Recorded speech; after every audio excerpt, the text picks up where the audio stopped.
All right, so a packed 60 minutes are up ahead, but let's first take you through our top story this evening, the devastation and the deluge in Uttarakhand and Himachal Pradesh. Uttarakhand, of course, the worst hit, and there it is now clear that Kedarnath is the epicenter of the tragedy. The temple itself is safe. The Chief Minister of Uttarakhand has clarified that today, but it is clear that large areas around the Kedarnath shrine have been breached and they have been washed away. The government has today made it clear that there will be no yatra to this shrine for at least 1 year. The famous Kedarnath shrine submerged in slush and surrounded by destruction. In the last 4 days, monsoon fury has turned Kedarnath into the single biggest disaster. Despite massive rescue efforts, over 6,000 pilgrims remain trapped in roads leading to Kedarnath.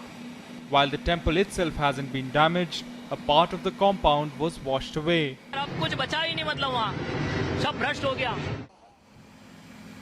These pictures show a stark contrast. Once a bustling temple town, today in ruins. Hundreds of people have lost their lives. The Kedarnath Yatra will not be possible this year at all. 2000 लोग जो हैं शायद मृतकों के उसमें आ गए हैं. With a break from the incessant rain, rescue teams in Kedarnath today finally managed to begin operations. But it is not just the mountains. Even down in the valley, rising water has left a trail of destruction. I'm incidentally also standing on a basketball court. I'm at the top of the basketball court, and you can just see the level of the river, that the sand has completely now come in. It's completely choked up this field. And despite this 2-hour-long aerial survey by Congress President Sonia Gandhi and the Prime Minister, there is anger and frustration. मेरे father की death हो गई बद्रीनाथ में 36 घंटे से ज्यादा हो चुके हैं और कुछ नहीं हो पा रहा, न जाने की व्यवस्था हो रही थी, न आने की. बहुत बुरा हाल है वहाँ. पाने को नहीं है, बूढ़ा बच्चा रो रहा है, औरतें रो रही हैं, जिसका कोई हाल नहीं है कहीं भी. With Siddharth Pandey in Uttarkashi, Rohit Rajan for NDTV. All right, let's take you live now to Siddharth Pandey, who is making his way to Kedarnath, the epicenter of the worst hit area. It is now clear that that is the epicenter of that tragedy, and there are, remember, hundreds who could have died, although we do have an official confirmation that 180 people have died and 65,000 people are still stranded. Siddharth Pandey is at Rudraprayag making his way to Kedarnath, but roads almost completely washed away in many places, so that journey up to Kedarnath actually taking very, very long. Siddharth, on the ground, there's a mammoth rescue operation on, more than 5,000 security personnel from the forge, really lifting people, building bridges, helping them down hillocks and across areas where everything has crumbled. Is there any estimation now of the scale of this tragedy? Not so much in terms of numbers, but just how deep it runs and how wide it is.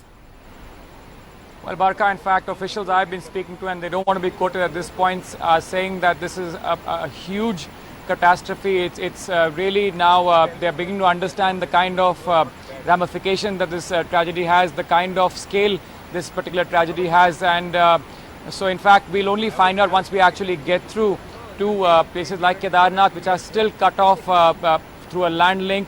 I'm at Rudraprayag. Let me just show you. This is what this particular town looks like. That's one of the roads in this particular town in Rudraprayag.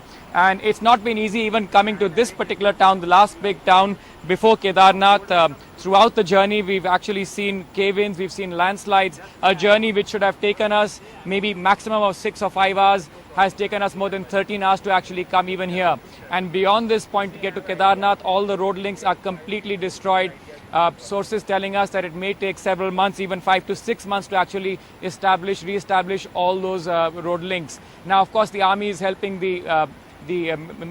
all the armed forces are helping evacuating people, but clearly what they really need to do is try and really get the bulk of people out as quickly as they can. They've been flying air sorties, but that's not enough. In fact, they're planning to step that up from tomorrow. But just to share some figures with you, the army estimates that a minimum of 5,500 people are stuck at Kedarnath, 15,000 at least at Badrinath, and of course some people at Harsil and other places as well. So the army trying, the Air Force trying to really get them out, but what they're really saying is the road links are crucial, but they're going to take months to build. if not longer. Communications are down. They've been trying to now get those communications in place, and that's crucial as well, because we've had lots of people trying to find out what's really happened to their loved ones. People who are perhaps safe on the other side, they want to get message back to their loved ones, and that's proving to be difficult. So that essentially is the crux of it all.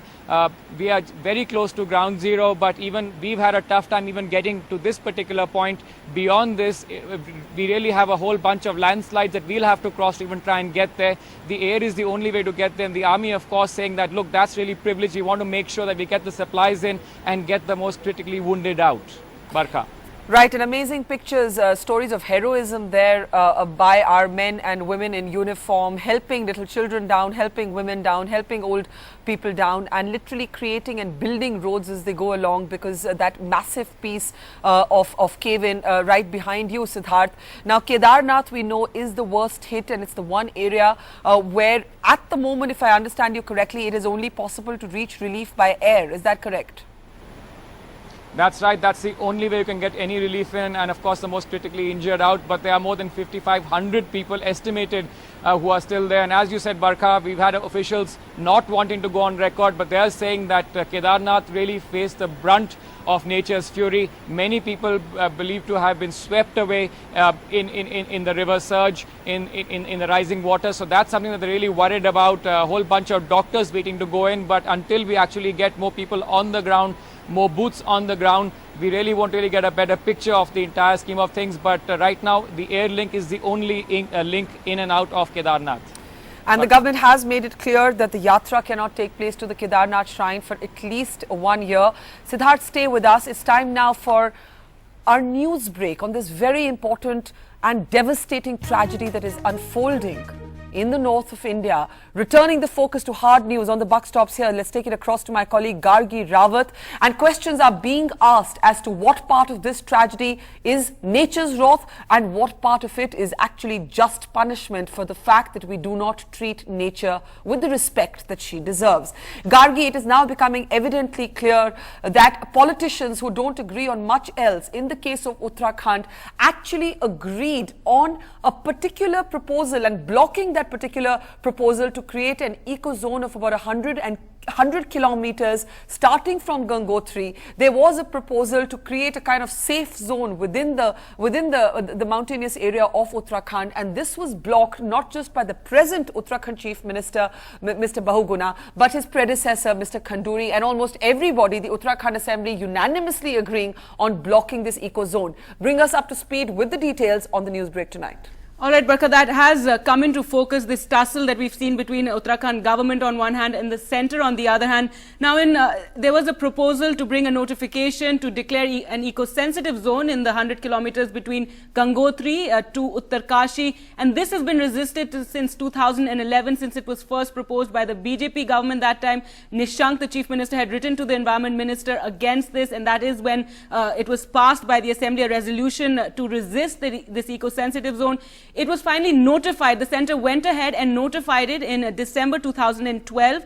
And then in May this year, in fact, the Chief Minister of Uttarakhand, Vijay Bahuguna, now, along with several ministers, actually met the Prime Minister and presented him with this letter here, as you can see, in which he talks about his reasons for resisting this eco-sensitive zone. He talks about how the locals in this area are resisting it, that they're very angry over it, means they will not get any development. This is there are 88 villages that fall in this area, and those people are very concerned that they will not get development that's due to them. He also raised the point of how this is a Char Dham Yatra, and Gangotri is a very popular pilgrimage point, and how this the notification talked about reducing the number of tourists to this area. So the Chief Minister was opposed to that. The other issue that he brought up is, Barkha, that this is right next to China, extremely important in terms of national security. You have a lot of army movement here and army camps up right at the border, and how it would come in the way of getting supplies to our soldiers at the border, and how, because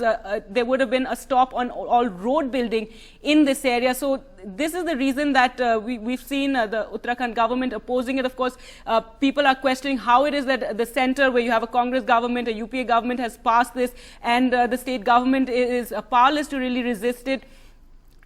So while the Chief Minister met the Prime Minister and asked him to take this back, however, that does not seem likely, and Vijay Bhogna was even questioned on this issue today. The other point I want to talk about is since 2002, Barkha, there has been a rule in Uttarakhand that there should be no buildings within 100 meters of the rivers, that is the Bhagirathi as well as the Alaknanda. But you can see those visuals there. There are these guest houses, hotels that have come up right next to the river, and we're suffering for that today, because clearly the authorities turned a blind eye to this development. A lot of this is illegal encroachment that we're seeing. That's right, Gargi. The pictures, those very dramatic pictures of buildings actually tumbling into the water, those buildings should never have been there to begin with, right? Absolutely, and that's what we said. Since 2002, this rule was brought in that there should be no building within 100 meters of the river. And of course, there were many establishments before that for the last decades or so. So, of course, those were not affected, but a lot of encroachment. And as we've been talking about the Char Dham, how this is a very popular tourist area, pilgrimage point. So, a lot of guest houses have just sprouted along the way in a lot of these areas. Dev Prayag, Rudraprayag, the entire Alaknanda Valley way, the Char Dham area, you have Kedarnath, Gangotri.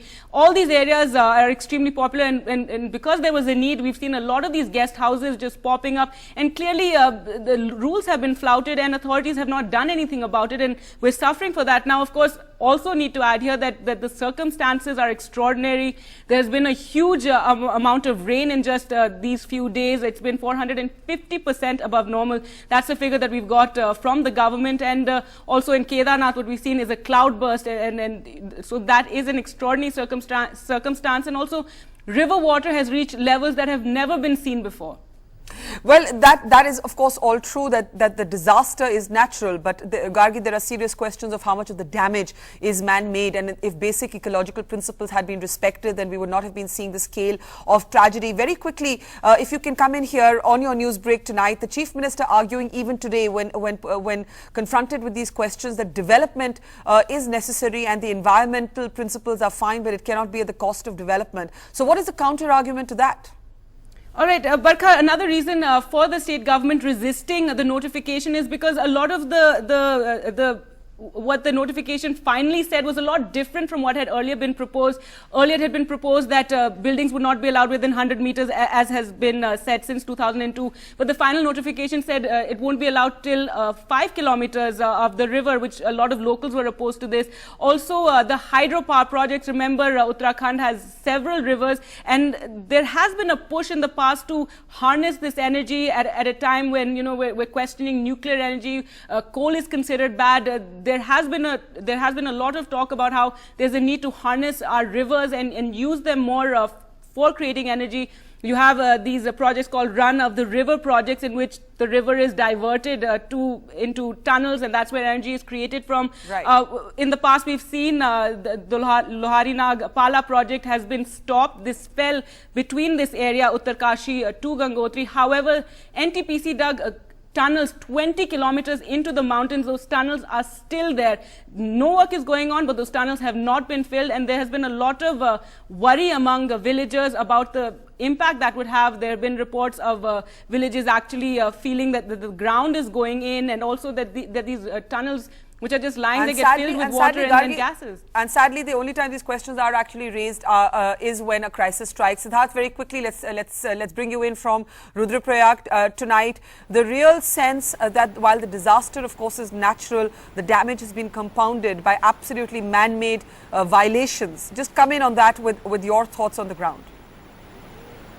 Barkha, that's completely true. In fact, the fact of the matter is that today when we were coming to Rudraprayag, it took us the better part of the day to actually get here. One of the places we actually stopped by was in the town of Srinagar, and there's a lot of devastation as well. Several houses completely inundated. The sand had moved in as the river moved in with its surging waters, sand up to the ceiling. Not just that, the SSB, a paramilitary unit, had set up its academy for training its officers, completely destroyed.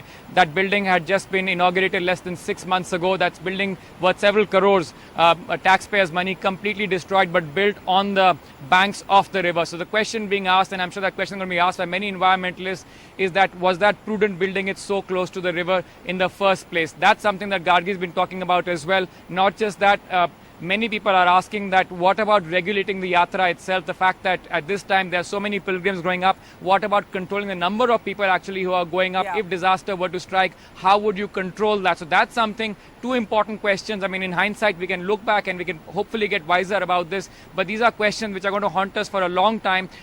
Could we have taken steps that would have at least mitigated the scale of this tragedy, if you will?